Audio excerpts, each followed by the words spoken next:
All right, welcome everybody to I think it's the 16th or 17th Peace Roundtable with the American University in Moscow. And this is a very solemn um, roundtable. We have, obviously, I think everybody here knows that Dr. Edward Lozansky, who sparked this project, passed away earlier last week in Moscow. He lived an incredible life and inspired so many minds. And I'm sure that he'd be happy to know that his torch is not being dropped, but is being picked up. The historic moment as well, just having been, I mean, Peter, myself, many others, Marty, interacted with him on Elba Day. And he was just, I mean, the pride, the joy, the excitement, the inspiration that he had managing this Elba Day event on April 25th was great. It was good for the soul, a real testament to the purpose of his life, to, as a man of peace, devoted to restoring the better traditions of East and West, Russia, USA, and the world at large. So he got to see a great celebration of that. And now we just passed the May 7th Victory Day. And of course, the parade went down without any dangerous terrorist actions or disruptive influences that were threatened by certain forces or certain off-kilter figures in Ukraine. So that's good. But there's still a lot of mines in the minefield. And so today we've got an array of guests, people who have worked with Ed for many, many years, who will share their thoughts as well as their broader considerations about the world today as we see it, still teetering as we are on the verge of a precipice. I don't have a direct list in order, so I do see a bunch of people here who will be speaking and sharing thoughts briefly. They will be smaller than usual offerings due to the fact that there's just a larger than usual number of people who Ed knew a lot of people in his life, and so this will serve as a double whammy: geopolitical um, assessment of the world as well as an assessment and appreciation of Ed's life. I've got a couple of recordings too from friends of Ed, Jim Jatras being one, Ray McGovern being the other. But first, before anybody else, how about Peter? Would you like to kick off Yeah, the proceedings today? sure. Happy to. Um, I've got to leave a little early. Got an Iran TV sh interview Good. and a Russia one, but um, Ed was a force of nature. Uh, he was a citizen diplomat of the highest order. He wanted nothing more than to build bonds of friendship and peace between the two nations he loved the most, Russia and the United States. I spent close to a half a year in Russia and a half year back here in the United States. I think he had dual citizenship, but someone can correct me if I'm wrong about that.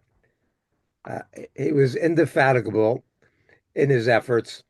He never lost hope, no matter how bleak things appeared to be.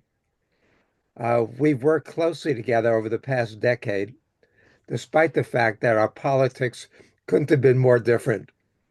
Ed was a conservative Republican. I've always been on the left, a democratic socialist, anti-war and anti-nuclear activist. We did overlap on some things. Ed was a renowned fusion physicist, and in a former lifetime, I was the chair of the Fusion Energy Foundation in the Rocky Mountain region. We've done scores of events together, almost all of which Ed helped organize, trying to diffuse the tensions between the U.S. and Russia and trying to combat U.S. Russophobia. No one did more for peace than Ed. We first met 9 years ago. I just this morning found the email he sent me. It was comforting in the fact that in some ways our relationship came full circle. The first email I got was titled Greetings. This was in 2016. He says, Dear Dr. Kuznik, I wonder if you will be interested to meet the Dean of the Department of Global Studies at Moscow State University, Professor Yaelian, who is coming to Washington in search of potential cooperation partners for their international programs. And he gave me a couple dates. And he said, if yes, please indicate the most appropriate time, and I'll bring him to your office. Thank you for considering his request, Edward. Well, he and Dean Alien came over, and we had a great talk.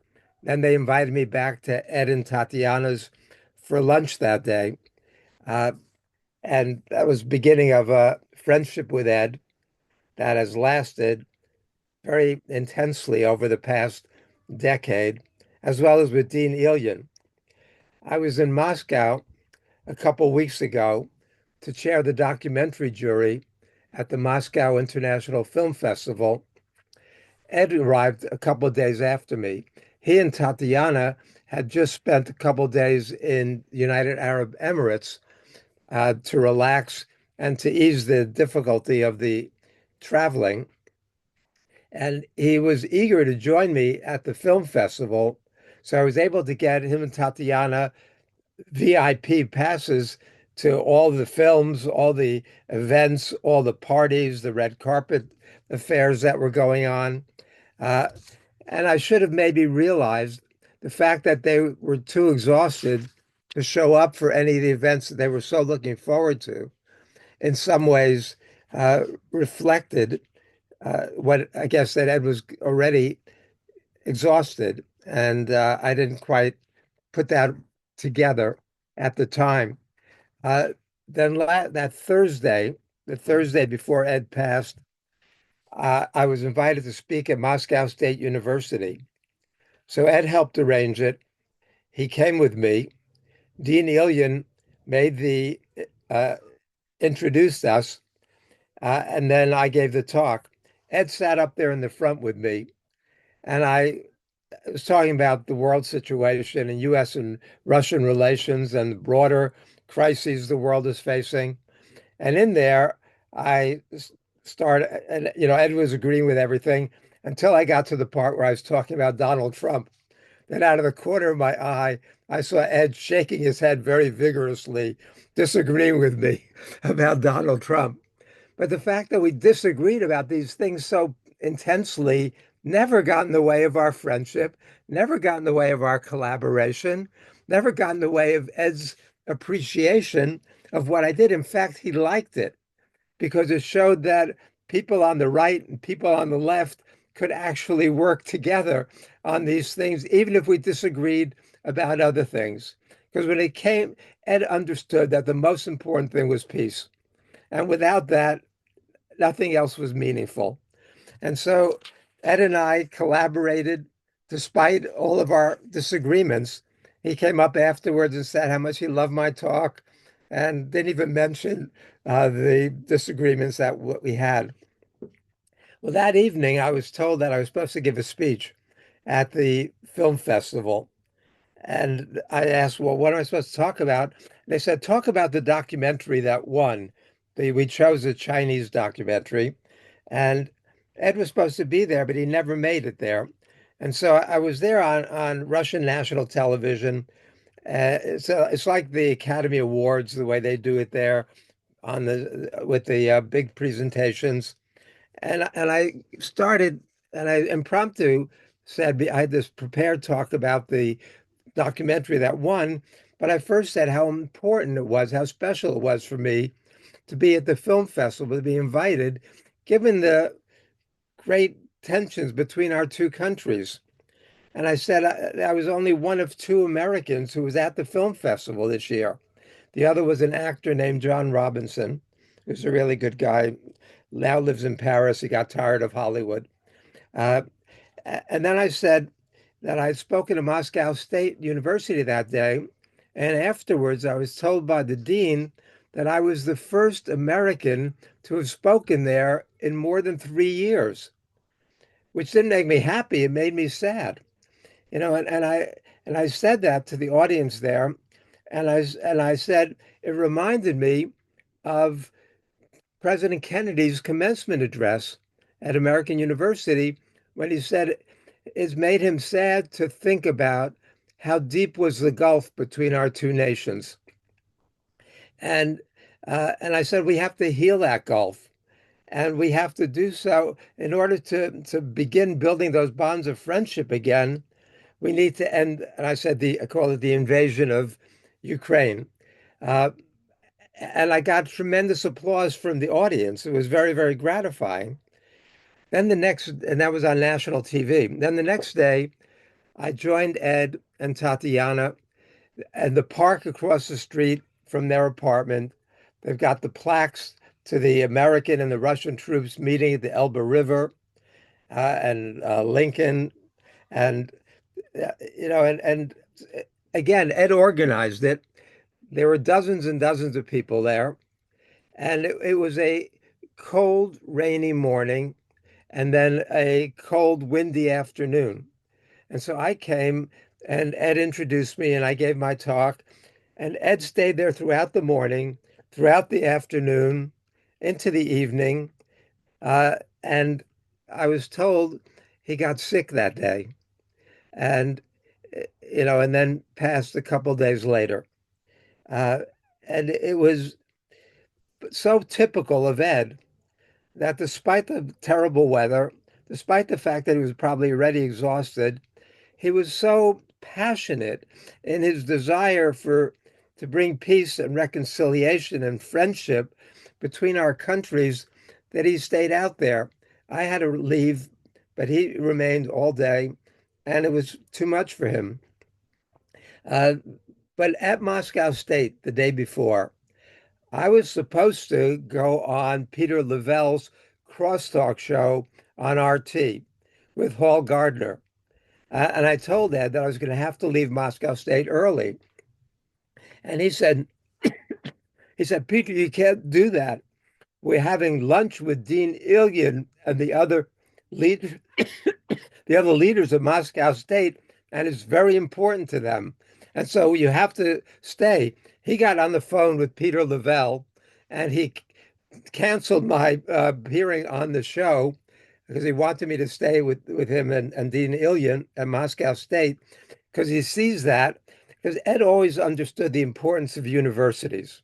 And he wanted to make bridges between American University and Moscow State and other universities and American University in Moscow. And so we postponed my appearance on that show till the next week. But in thinking about this morning, it brought a kind of closure to me because I've been feeling terrible, very, very sad and depressed, and sort of lost in a way because of what Ed represented in my life. And I wasn't at all prepared. He was so full of life, it never entered my mind to even begin to worry about his health or his energy. And but the fact that we began our friendship around Dean Ilyin and we ended it around Dean Ilyin brought a certain kind of closure because as all of us know, Ed was a unique figure. Ed was more than anybody else the person who tried to resolve the tensions, bring peace, bring friendship, bring understanding, bring enlightenment, and make sure that our countries not only didn't go to war, but that we work together to make a better world.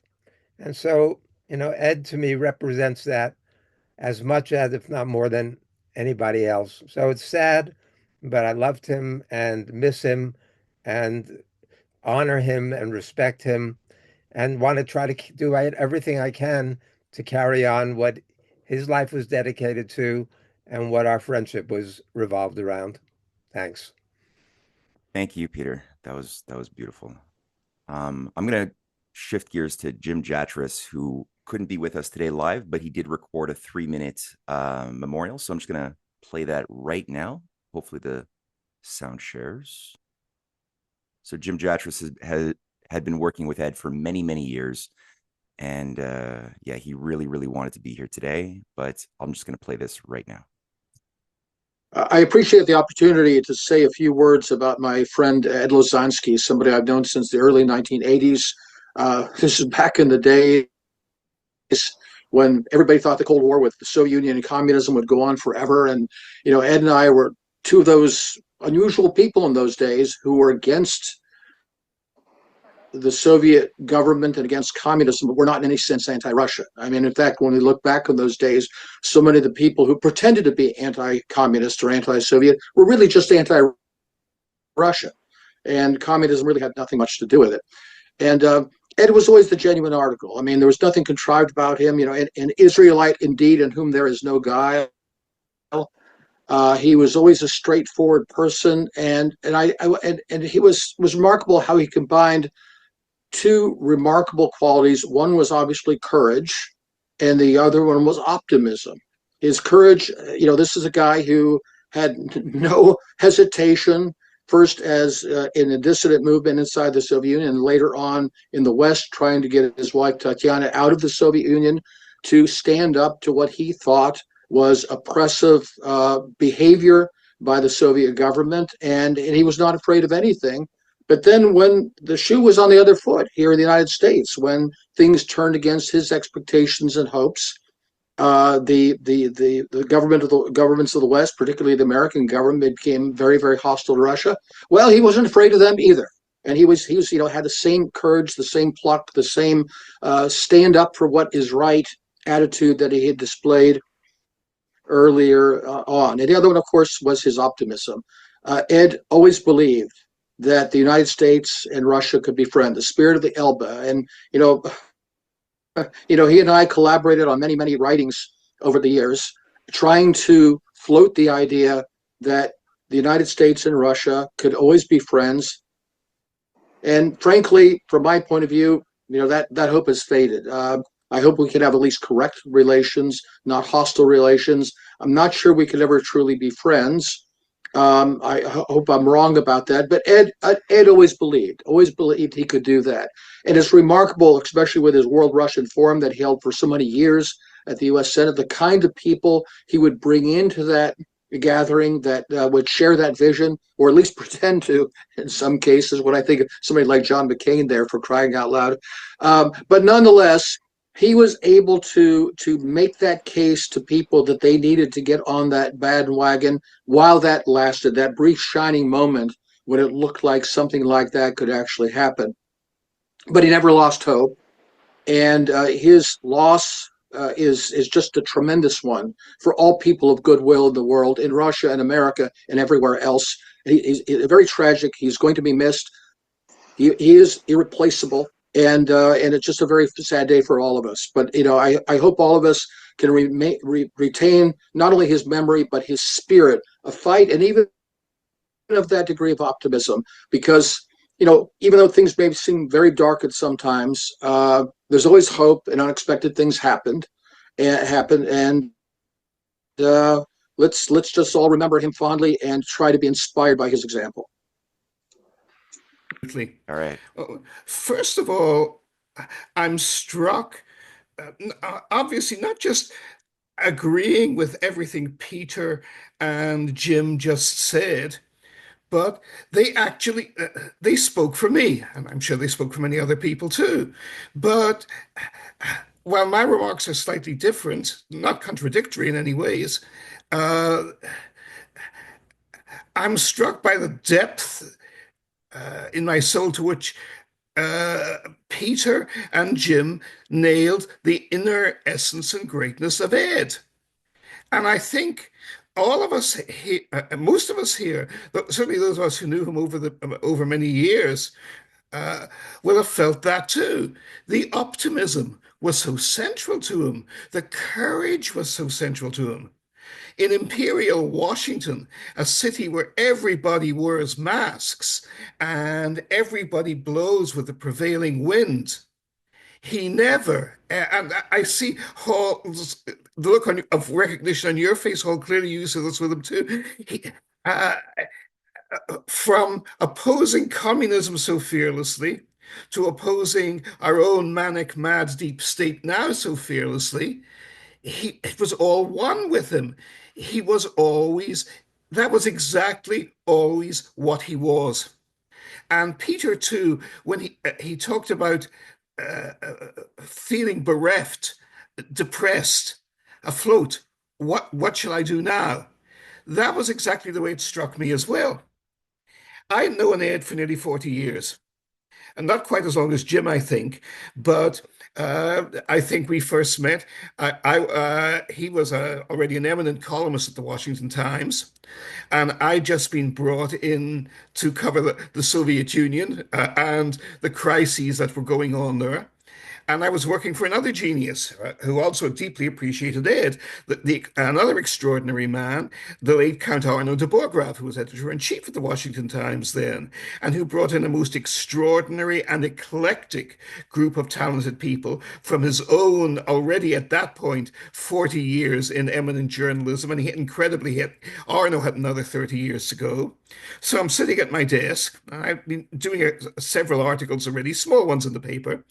And this great, big, impressive, towering gentleman with a Russian accent. And you remember Ed's style, for a man of such accomplishment, such achievement, such an extraordinary life.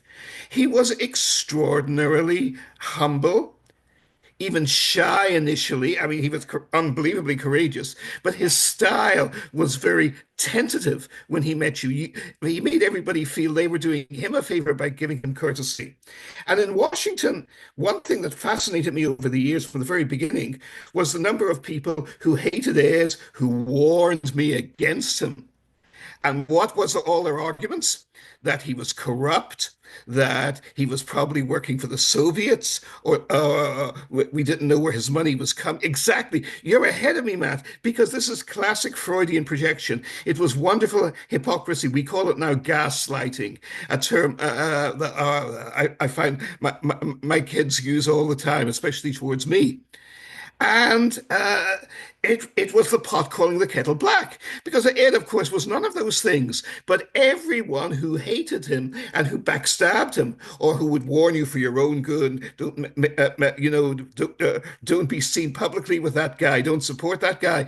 They were the cowards. They were the hypocrites. They were the people who all worked for the Daily Telegraph, worked for the Heritage Foundation in Washington, got their money from Lockheed Martin or Boeing or Northrop Grumman. You're ahead of me, Erwin. Let us talk about this afterwards. Clearly, you know a bit more about this than me, but same wavelength. The pot was always calling the kettle black, even in the 1980s.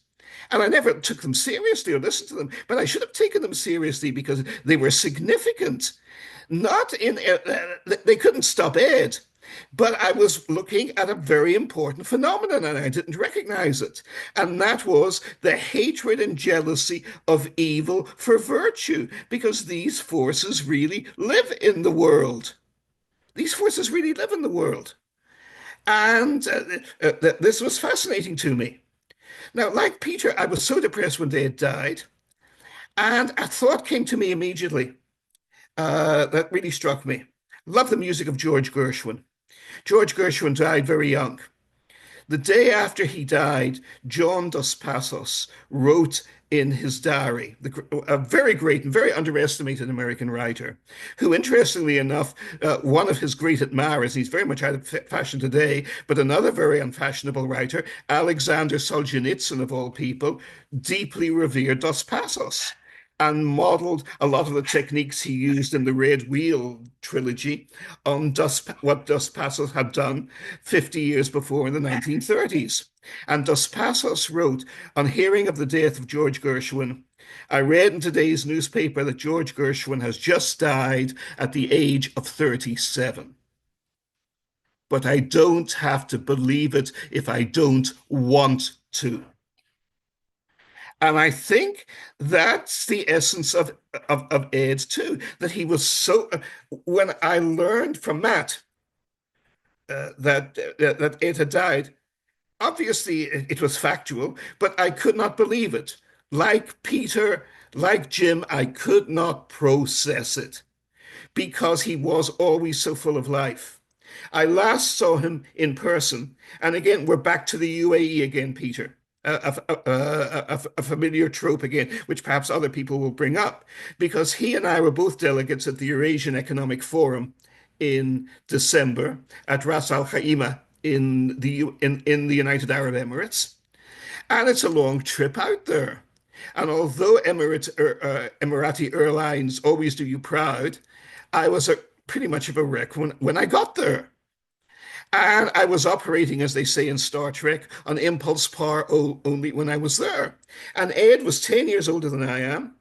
And Ed was full of life and vitality when we were there. I mean, he wasn't slowing down at all. And I remember thinking and even joking with him, you know, I'll be gone long before you are. Of course, this is a very Irish approach anyway. And the Irish are all creaking gates who last the longest. And we last the longest because we are hypochondriacs, all of us, but very melodramatic. But it's a far superior way to be. Ed, that way, was much more typically Russian.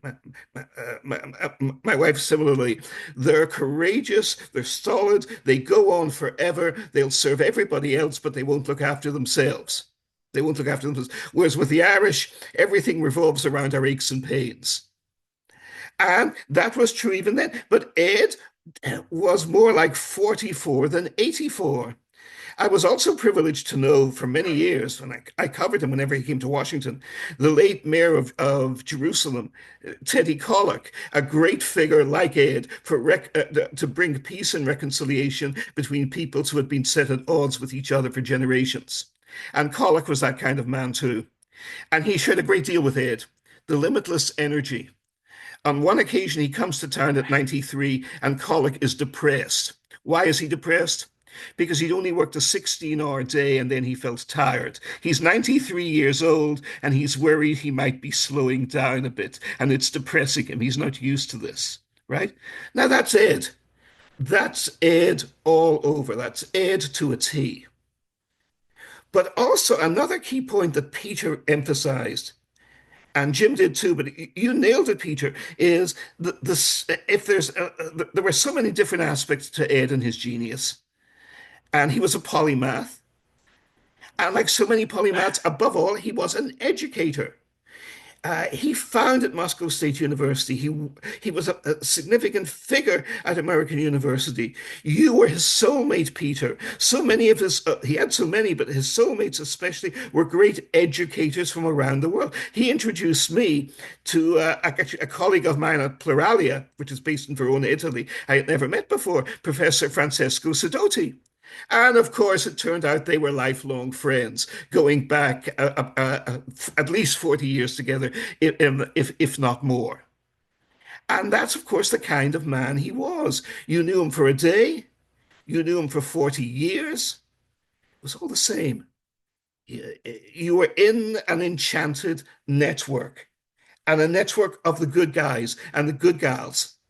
And a network, Isaac Babel talks about this in his short story Gadal, where he has a victim of the upheavals of the Russian Revolution saying, I pray for a socialist international, a new international, not an international of Marxists or of socialists or of ideologists, but of kind and good-hearted people who will come together to make good in the world. And that was our friend. Thank you. Beautiful, Marty. That was great. I could feel Ed smiling. I hope so.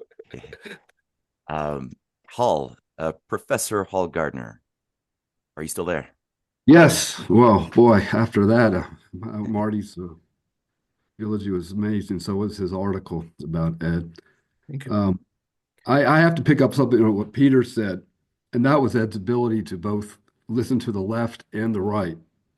I myself, my first experience with Ed, he invited me to Moscow to debate a Washington Times reporter named Tony Blankley, who was the most far right-wing guy, anti-immigrant, and it was right after the September 11th, and the French were rioting in the streets, and they were always mixing up immigration and terrorism.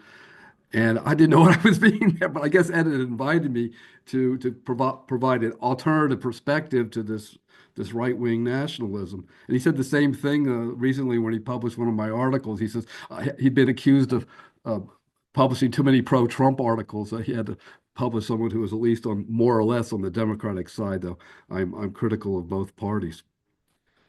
But what I want to say today is something slightly different. One of my themes of my second novel, Year of the Horseshoe Bat in Exile, is the irony of how many brilliant atomic scientists in the USA, Soviet Union, UK, France, China, and Israel all became dissidents. Fang Lizi in China had worked on China's secret A-bomb program until he was expelled from the Chinese Communist Party for supporting the 1989 student demands and anti-corruption democratic movement that was crushed Tiananmen. Fang Lizi was not the only Chinese dissident, however, only dissident atomic scientist who became a dissident.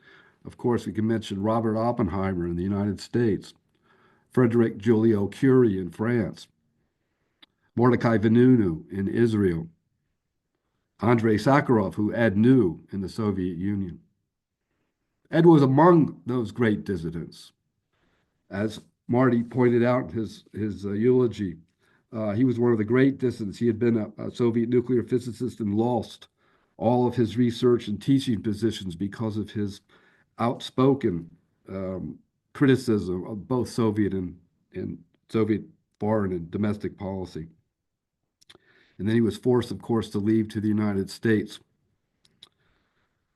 Now, what is great, particularly great about Ed, I think, was his ability to maintain a dialogue between the U.S. and Soviet Union and then the U.S. and Russia now. This is what made Ed unique and so rare. And of course, as was pointed out by Marty, he was criticized by all sides because he was someone who was attempting to mediate, someone who's trying to bring these clashing points of view, left and right, pro-Russian, anti-Russian, together into a common viewpoint and a common policy. I think for that reason, we need to continue what Ed has started.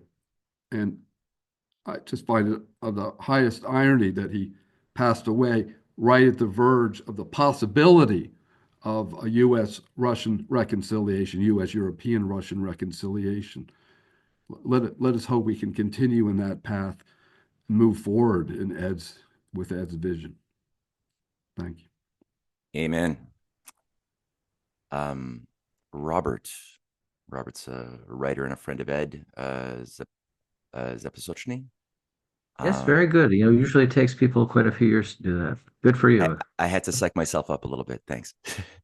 Thank you. Anyway, I wanted to say amen to so many of the speakers who spoke before. Obviously, Hall just talked about we need to finish what he started. And of course, Martin talked about the enchanted network. Well, he was sort of the glue of that enchanted network of all the people that are here on the left, some are on the right.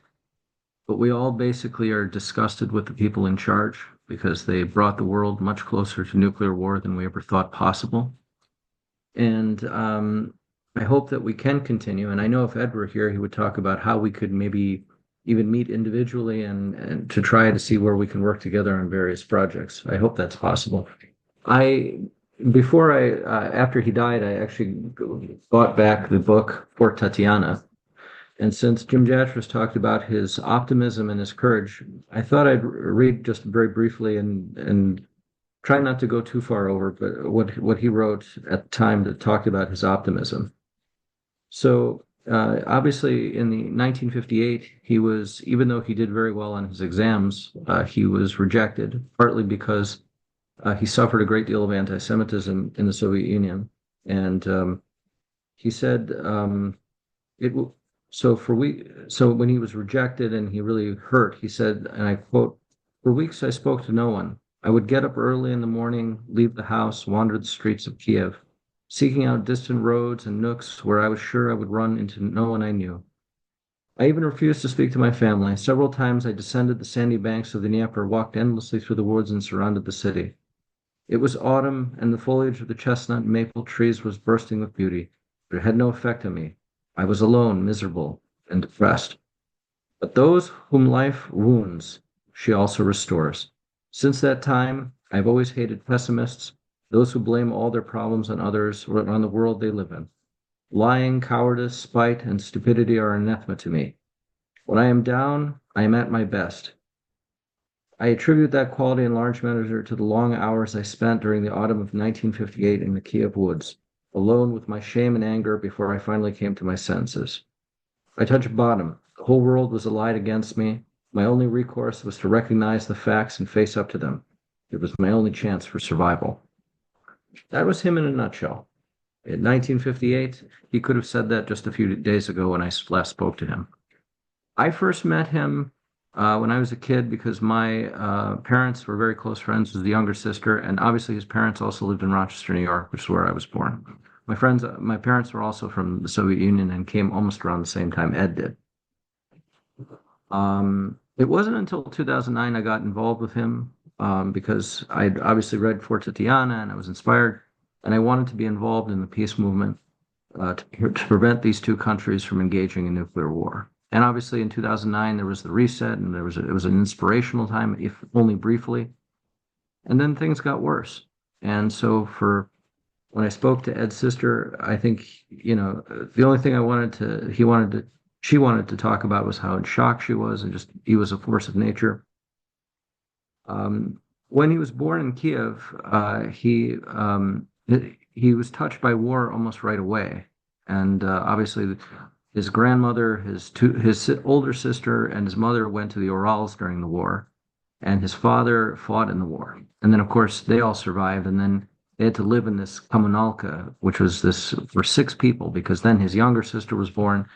And it was just, they had to share this bathroom with 5 families in Kiev, and obviously a kitchen. And for him, he could have easily recoiled and believed in pessimism, but then he said, no, I want to become a scientist. And yes, he got rejected the first time and the second time. And then the third time he actually got into the university after years of trying to find work but never giving up.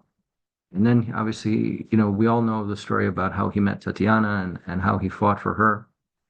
But I think that what I hope that people realize is that the same elite that he was a part of in the 1970s, when his father-in-law basically granted him access to this elite, and now in the 90s, when he was, by his own account, the golden boy.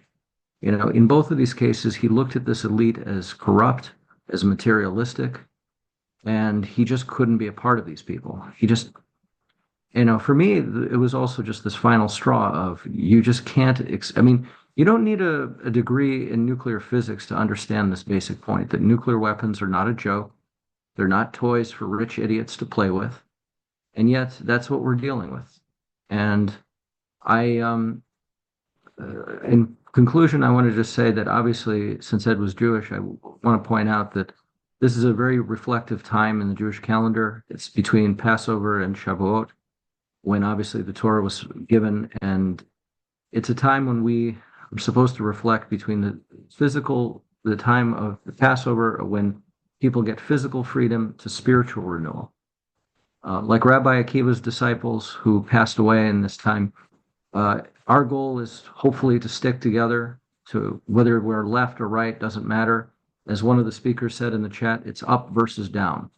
And we need to continue to work together wherever possible, because quite frankly, the people in charge have taken us to a brink that we can never trust them again. And unlike Jim Jatras, I'm more optimistic. It's just that these people who are in charge need to be replaced, because I think there are very good people in both countries that want to live. And I know that Ed would be very happy to see all of us here. And he would also say, get to work, because that's what we've got to do. So good luck. I look forward to working with all of you. And remember one thing, as Ed would say, we are proud of you. And we're proud of everything that you guys are doing to stand up to the people who refuse and want to have all the privileges in life, and just say, we're not going to let these people prematurely end our lives, or whether it's our children's lives. We're going to work together, because that's what we have to do. So good luck. I look forward to talking to all of you. Thank you, Robert. That is exactly what Ed would say. And maybe not those exact words, but that's exactly the intention and the spirit. Absolutely. And I was a little bit agonized at first when I heard that Ed had passed, and I was like, well, I guess that's it for the roundtable, the Peace Roundtable process. And that took all of 2 hours for me to shake myself out of that. And I realized, no, not at all. No, Ed would be pissed if he heard that I stopped doing that just because he wasn't physically here. His spirit obviously is much more than that. And so yeah, we're gonna keep that fight going.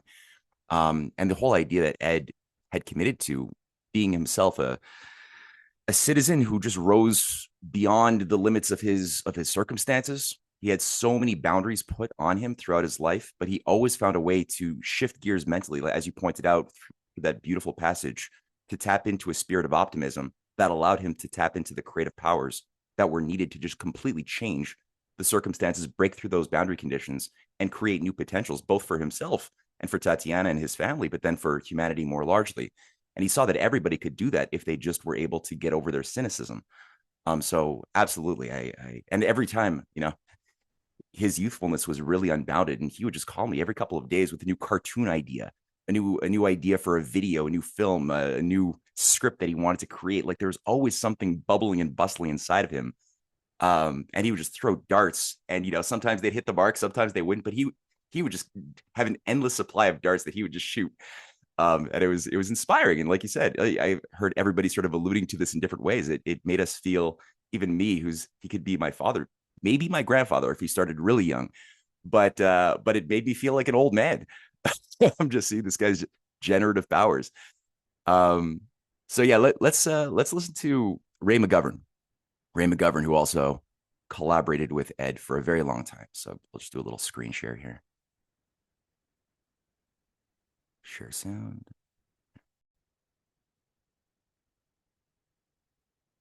Good morning. During the last 2 weeks, I had the privilege of being in Moscow and other parts of Russia with Oliver Stone. We get back this morning, and I'm a little groggy, so I'm going to speak from a couple of notes here. A few days ago, we had dinner with Dmitry Peskov, spokesperson for President Putin. And we engaged in some conversation, and Peskov all of a sudden asked me, "Were you not trained to hate Russia?" I had to explain to him that I went to Fordham University, where we had professors there who taught us Russian literature, Russian history, Russian music. It was called area studies at the time.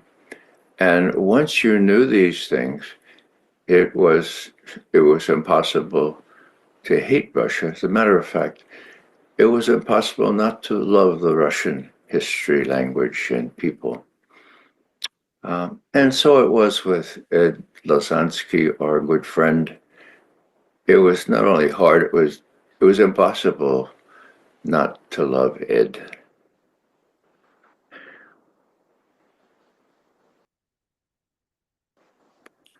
I want to just mention to you that Ed took me along to Moscow 10 years ago for the 70th anniversary of the meeting on the Elbe. It was a wonderful affair. Tatiana, of course, was there. Maybe some of you were also there, but it was very moving. And Ed asked me to speak, and I did. And after it, and this is the point I want to make, after it, a very tall, he was 90 years old at the time, Soviet general, Alexander Adgamov, comes up to me, and I was finished speaking, and he looks at me and he says, Studebaker. Studebaker! And then he grabs me in a great big Russian bear hug and says, Studebaker!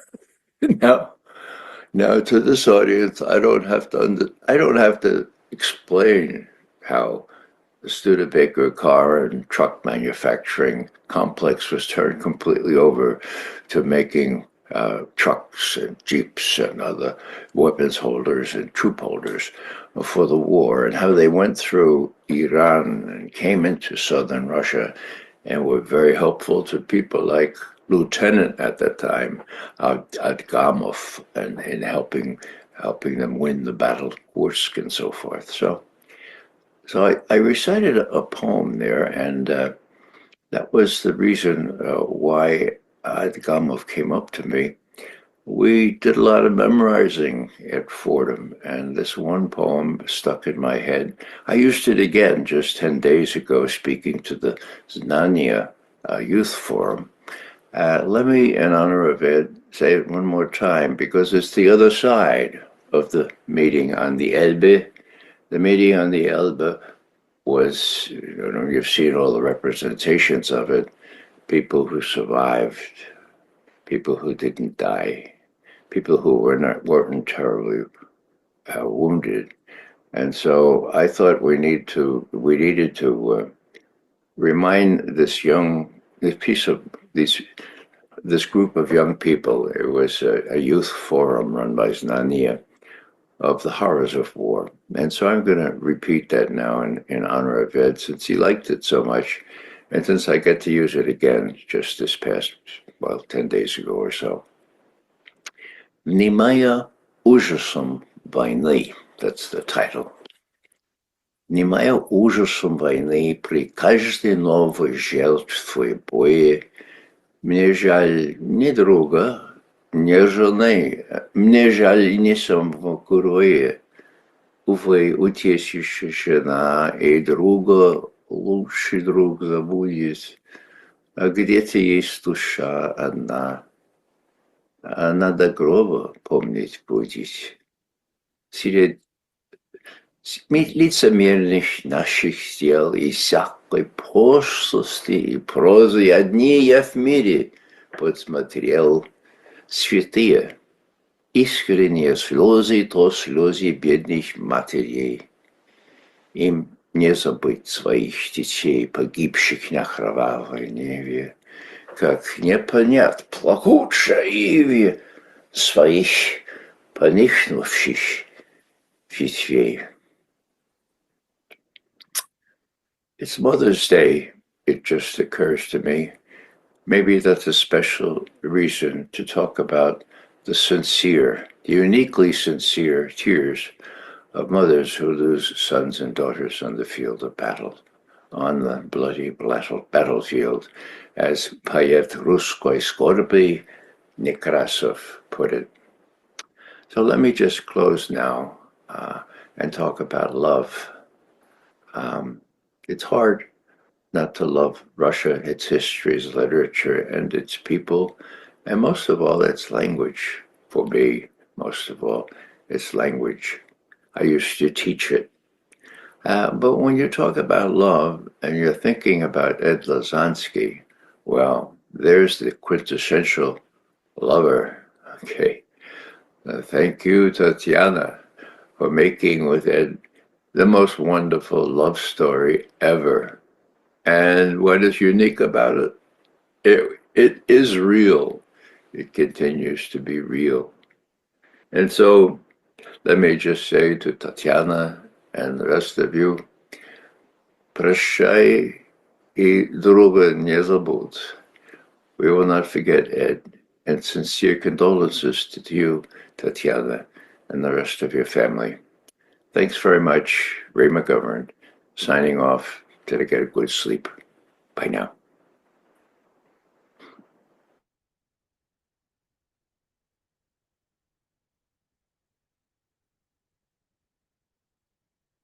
Yeah. We are coming up to the end of our list. I wanted to show quickly,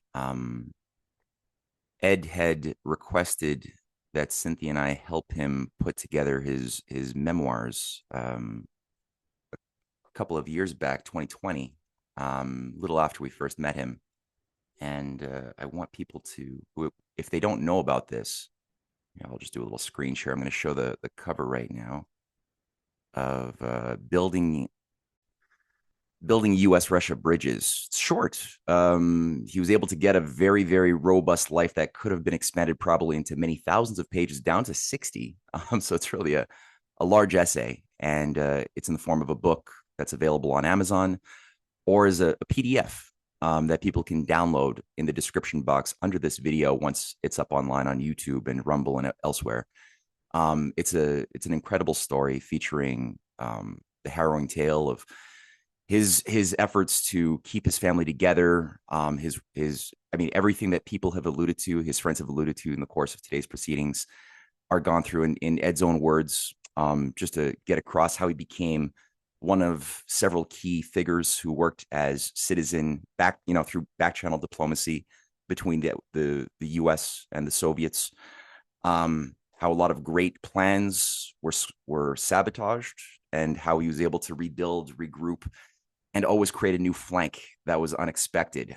So this is just a really, really special book that really warmed my heart, and I was really, really moved that he ended his manuscript with the very, very final call to action in his concluding remarks, which I guess I'll just read just quickly.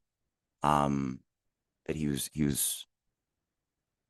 I was honored that he included a word to myself as well, that I got to play a role in his book and his life. And certainly he became very much a father figure to me, and schooled me in the rules, the art of diplomacy, which, let's say, are lessons I needed to learn over time.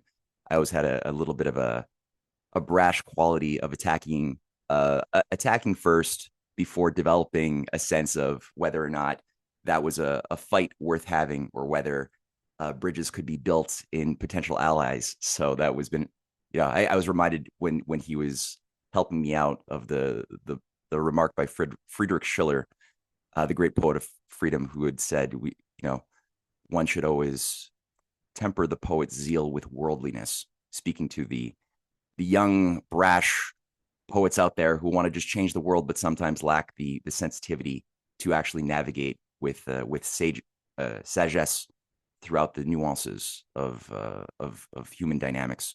So all that to say, he definitely was able to walk in all corridors and bring about the best in people. And in his concluding remarks here, I'll just read it with you guys. He says, "I have now two major problems. My first problem is personal, since some people may read these pages and decide that I am just an ungrateful SOB whom America helped at a time of need, but now dares to criticize our foreign policy.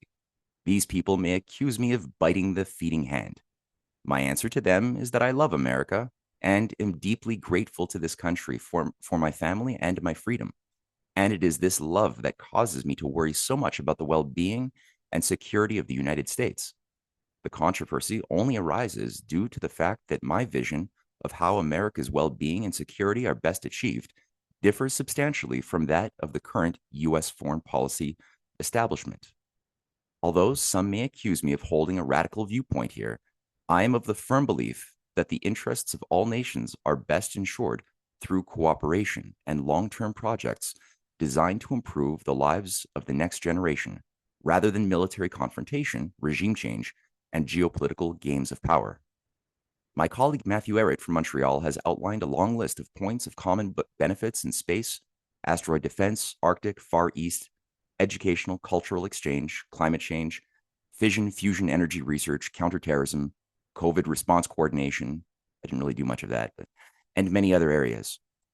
The big question is, how can we revive a genuine U.S.-Russia dialogue when the current political atmosphere tends to ensure anyone promoting such dialogue is labeled Putin's stooge, Russia's bootlicker, or useful idiot at best? It certainly looks like another hopeless cause. But everyone has a choice. Do nothing and wait for the inevitable, or speak while there is still time to avoid, in the words of Senator Sam Nunn, sleepwalking into nuclear catastrophe. My choice is the latter. What is yours?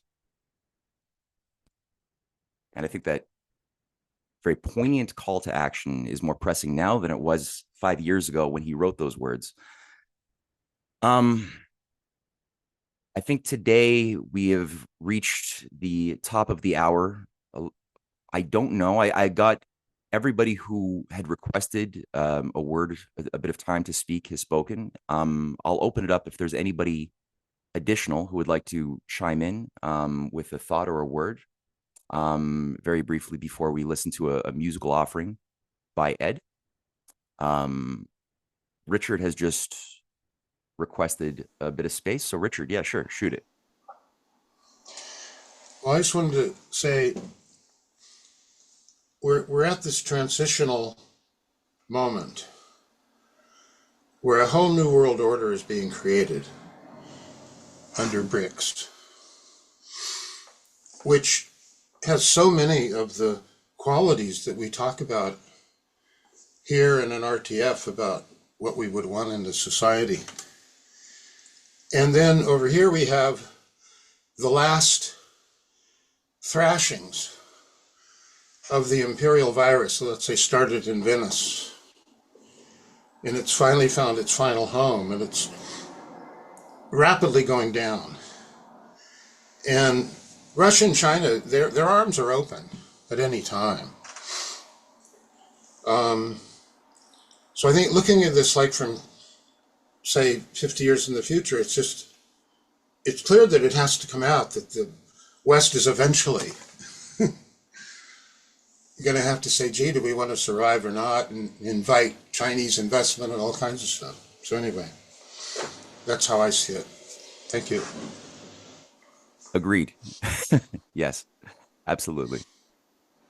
All right, so let's do this. Let's round it out with a little bit of music. Ed had composed something a few years ago in honor of a meeting on the ELBA conference that he had organized, and he had two renditions, one with a synthetic digital software that put his composition to music digitally, which will be the first half of the multimedia experience we're about to have. The second, he actually hired a very talented orchestral group to perform it live, my personal favorite, which will be the second half. I think you guys will enjoy this if you haven't seen it already. So let me just do a little share here.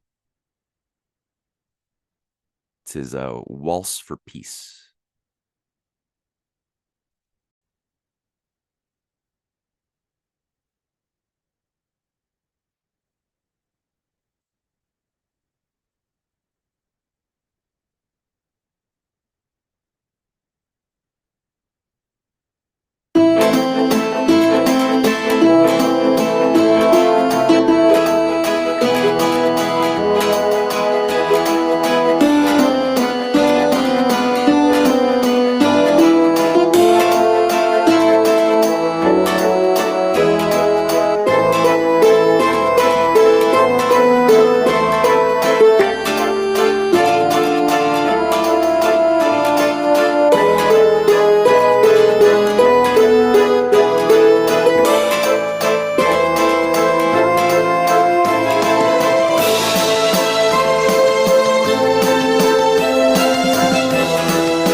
I think that was a fitting way to close off today's proceedings.